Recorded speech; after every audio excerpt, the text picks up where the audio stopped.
오늘은 디모데후서 3장 배우고 확실한 일에 거하라 입니다.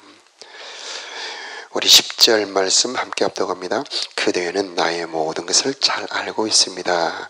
내가 가르치는 것과 살아가는 방식과 삶의 목적, 그리고 나의 믿음과 인내와 사랑, 끊임없이 노력한 나의 마음도 알고 있습니다. 바울이 디모데를 어떻게 제자 훈련을 했는가? 우리가 다 알 수는 없지만은 이 구절을 통해서 엿볼 수가 있습니다. 바울은 디모데를 끊임없이 가르쳤습니다. 우리 14절 함께 읽어볼까요? 시작. 그대는 지금까지 배워온 가르침을 계속 쫓아가십시오. 이 가르침들이 진실이라는 것을 그대 스스로 알 것입니다. 이 바울은 기회가 있을 때마다 디모데를 가르쳤을 겁니다. 아마 디모데는 1차 전도 여행 때 이 바울이 더베 루스드라에서 그 사람들에게 돌이 맞아 거의 죽은 것을 버렸는데 바울이 다시 일어나 전도를 계속하는 것을 보았습니다. 2차 전도 여행 때 합류했습니다.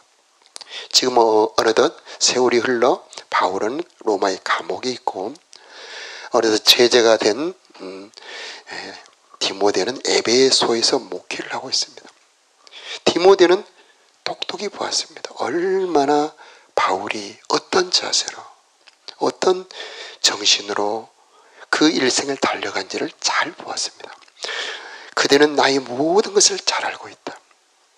삶을 함께하며 고통을 함께하며 고난 속에서 세월 속에서 제자가 길러지는 것입니다. 삶의 모범으로 보였다는 것을 내가 가르치는 것과 살아가는 방식과 삶의 목적, 그리고 나의 믿음과 인내와 사랑, 끊임없이 노력하는 나의 마음도 디모데 내가 알고 있다, 이렇게 말씀하고 있는 겁니다. 자, 우리가 제자 훈련을 또 제자를 기르기 위해 노력하다 보면 지칠 때가 있죠. 변화되지 않을 때 답답한 마음이 들 때가 있죠. 그러나 제자를 기른다는 것은 자녀를 기르는 것과 같습니다. 그래서 아들 디모데야, 내 아들아, 그렇게 말씀하고 있습니다. 그래서 바울은 그럽니다. 일만 스승이 있으되 아비는 많지 아니하니 내가 복음으로서 너희를 낳았음이니라. 고린도 교회에 이렇게 말씀하고 있습니다. 그래서 자녀를, 영적 자녀를 낳는 게 바로 제자를 기르는 겁니다. 세월이 흐릅니다. 속상할 일도 있습니다.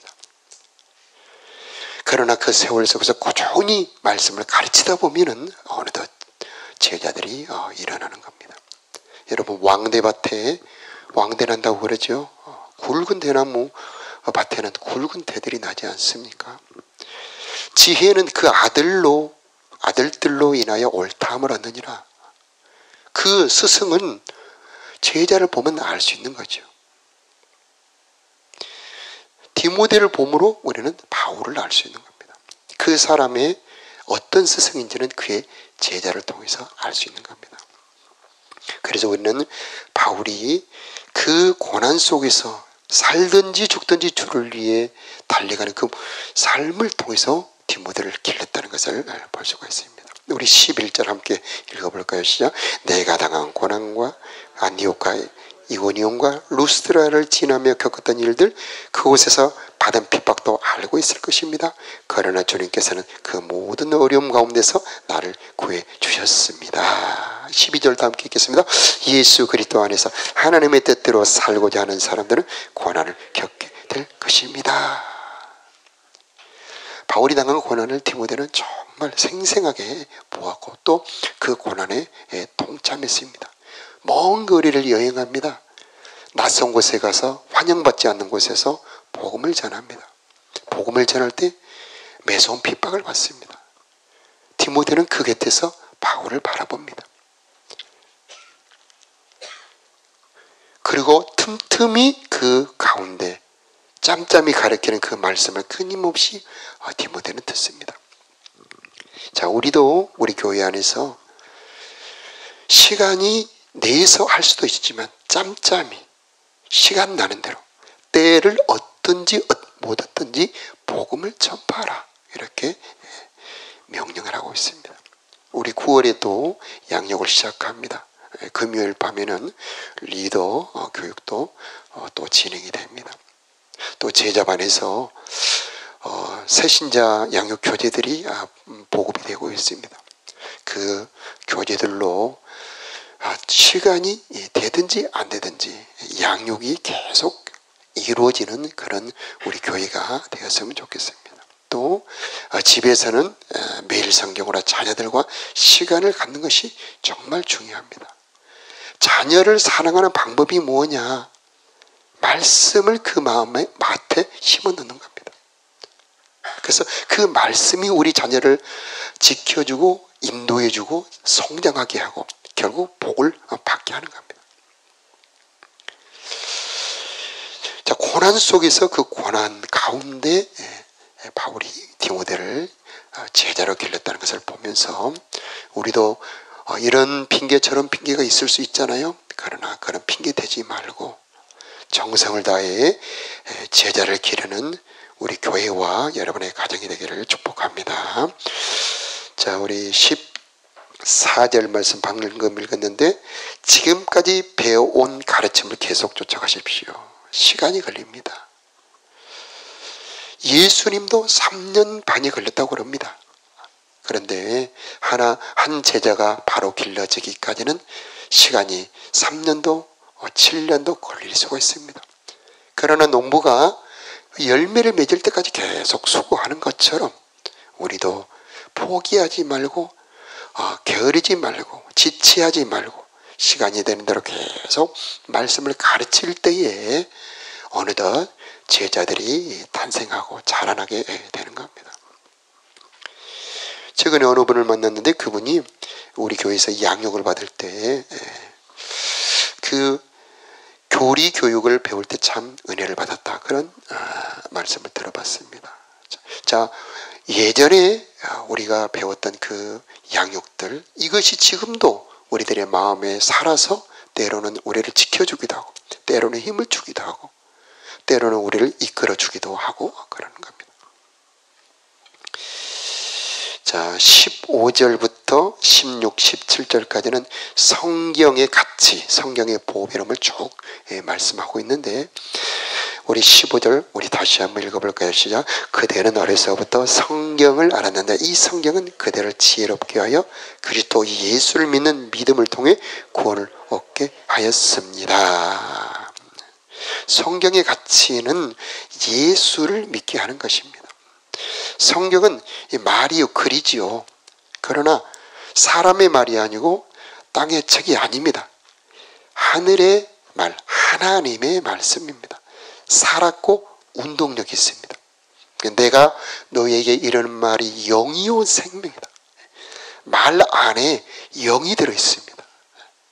말씀 안에 생명이 들어있습니다. 그게 바로 성경 말씀입니다. 통장 안에 있는 숫자는 그냥 숫자 아니죠. 판사의 판결문은 그냥 말이 아닙니다. 사람의 운명을 결정합니다. 판사가 무죄입니다 하고 방망이를 3번 땅 두드리면 그 사람은 즉시 풀려나게 되죠. 우리 예수님 생명의 말씀, 나도 너를 정죄하지 아니하노니 가서 다시는 죄를 범치 말라. 그러면은 즉시 그 영혼이 풀려나게 되는 겁니다. 소자야 안심하라, 내 죄 사함을 받았느니라 할 때에 그 사람의 영혼이 풀려지게 되는 겁니다. 내 침상을 들고 걸어가라 할 때에 불끈 중풍병에서 일어나게 되는 겁니다. 하나님의 말씀은 능력이 있습니다. 성경에는 힘이 있습니다. 지쳐 피곤할 때, 우리가 쓰러졌을 때 말씀으로 힘을 얻을 수가 있는 것입니다. 많은 사람들이 절망과 낙담하면서 하나님의 말씀으로 새 힘을 얻고 다시 일어나게 되는 것을 많이 볼 수가 있습니다. 피투성이라도 살아있으라, 예레미야서의 이 말씀 한 구절을 보고 자살을 멈추고 새 인생을 시작하는 분도 계시고요. 너는 내 것이라, 이 말씀을 듣고 주의 종이 된 사람도 있고요. 자, 수많은 사람들이 이 하나님의 말씀을 읽다가 지혜를 얻기도 하고 다시 일어날 용기를 얻기도 하고 거듭나는 역사까지도 이 성경을 통해서 줍니다.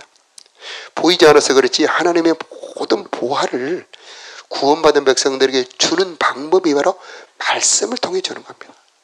이 말씀이 믿어질 때에 그 사람 속에서 운동하고 역사하는 것입니다. 여러분을 예수 이름으로 축복합니다. 말씀의 복이 임하기를 축복합니다.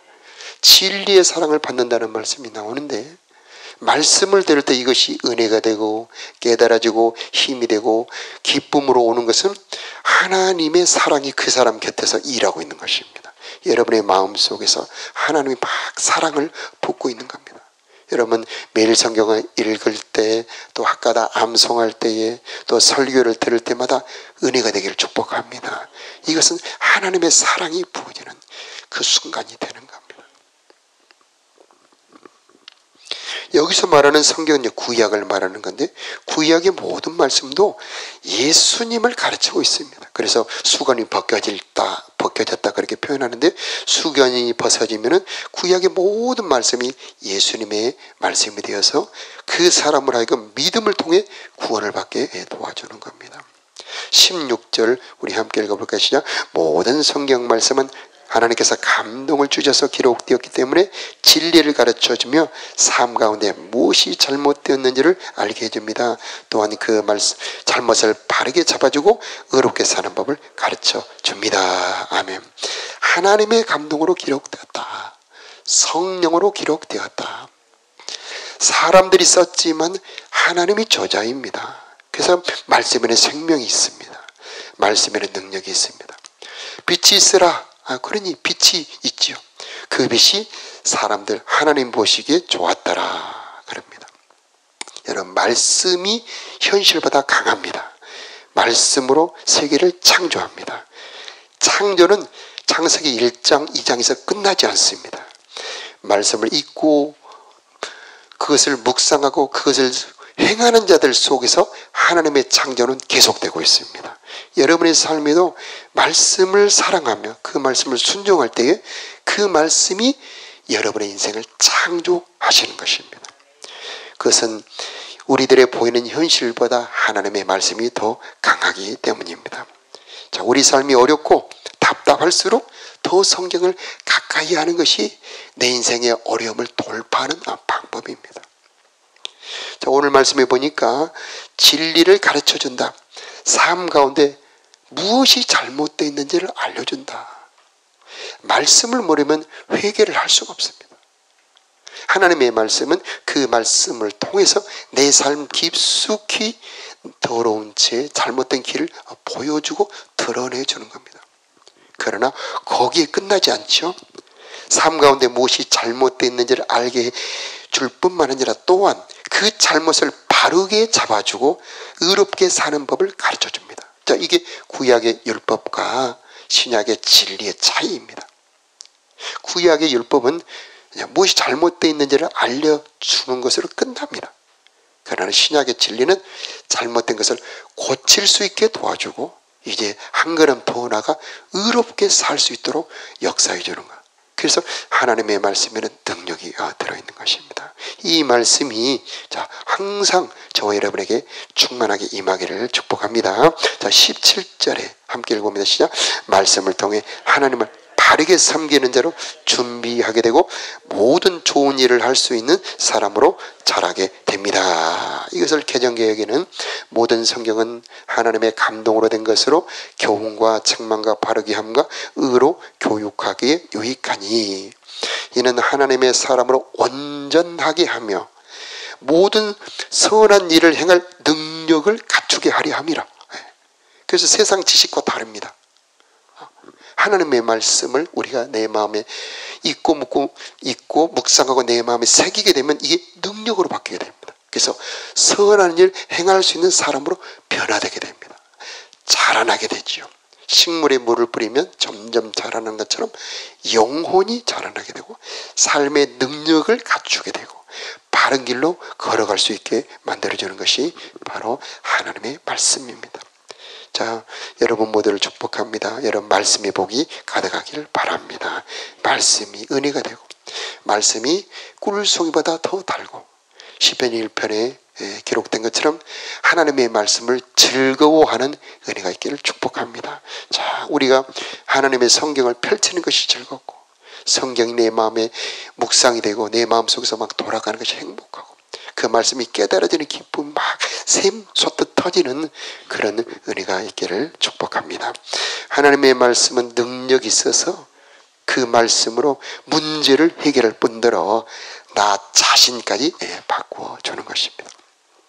자, 우리가 정기의 법칙을 알고 전파의 법칙을 알기 때문에 이런 우리 현대 문명을 누릴 수가 있죠. 이런 밝은 전등뿐만 아니라 수많은 이 전기와 전파를 사용한 도구를 사용합니다.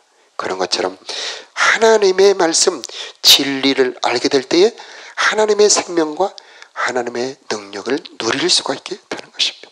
하나님의 말씀은 그 속 믿는 자 속에 역사합니다. 그의 심령을 세워줍니다. 그의 삶을 바르게 해주지요. 그래서 하나님의 능력, 하나님의 지혜, 하나님의 자유도 이 진리의 말씀을 통해서 누릴 수가 있게 되는 겁니다. 너희가 내 말에 거하면 참 내 제자가 되고 진리를 알지니 진리가 너희를 자유케 하리라. 이렇게 말씀하고 있습니다. 복 있는 사람은 주야로 하나님의 말씀을 묵상하는 사람입니다. 여러분 성경을 이렇게 펼칠 때 잠깐이라도 하나님 성령으로 이 시간 임재하여 주옵소서. 빛을 비추어 깨닫게 하여 주옵소서. 기도하며 펼친다면 성령이 도와주실 것입니다. 자, 양육의 말씀 우리가 이제 시작하게 되는데 양육도 결코 쉬운 것만은 아니지요. 그러나 그 육신이 힘든 것보다 더 큰 영혼의 기쁨이 양육을 통해서 임하게 되고 자라게 되는 것을 경험하게 될 것입니다. 17절에 다시 한번 읽어볼까요? 말씀을 통해 하나님을 바르게 섬기는 자로 준비하게 되고 모든 좋은 일을 할 수 있는 사람으로 자라게 됩니다. 자란다는 단어가 나오죠. 우리가 식물이 자라는 걸 보면 하루아침에 크지 않습니다. 물론 죽순 같은 것은 굉장히 빠르게 자랍니다만 보통 식물은 더디게 자라죠. 그러나 조금씩 자랍니다. 손톱이 자라는 것처럼 조금씩 자라지만은 어느 날 보면은 꽃도 피게 되고 어느 날 보면은 열매도 맺어지게 되고 어느 날 보면은 탐스러운 열매가 익어 있는 것입니다. 자, 우리들의 삶의 모든 좋은 것을 누리는 방법, 제자로 성장하게 되는 것 다 이 하나님의 말씀을 통해서 이루어지게 되는 겁니다. 자, 우리들의 삶에 이 말씀의 복이 언제나 풍성하고 우리들의 자녀들에게도 이 말씀으로 자라나는 역사가 있기를 예수 이름으로 축복합니다. 기도하겠습니다.